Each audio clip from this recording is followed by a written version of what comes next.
Everyone. So I'm going to be responding to the session 22 response of Randy's to Zach's set one question.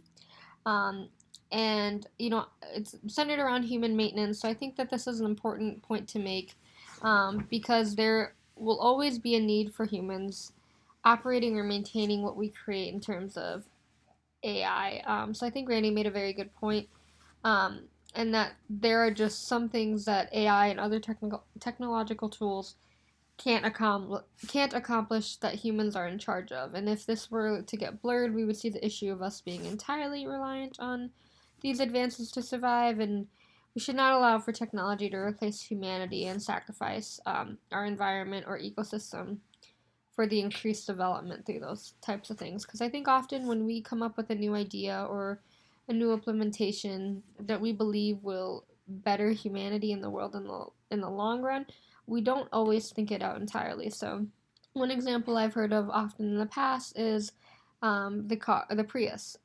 It's supposed to be eco-friendly, saves on gas.